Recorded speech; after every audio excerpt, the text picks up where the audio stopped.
The water is up to 5 times saltier than the ocean, stained with purple bacteria and reeking of rotten eggs.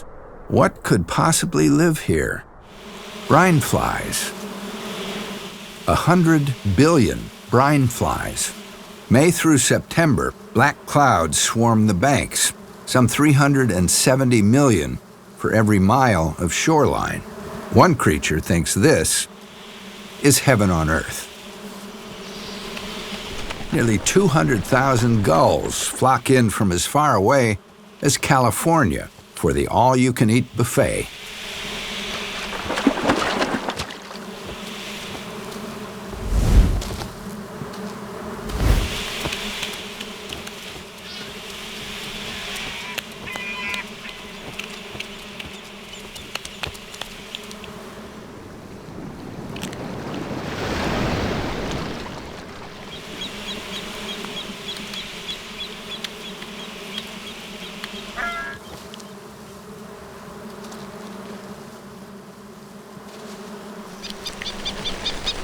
The gulls aren't alone. The lake and its flies are a migratory beacon for 5 million other birds.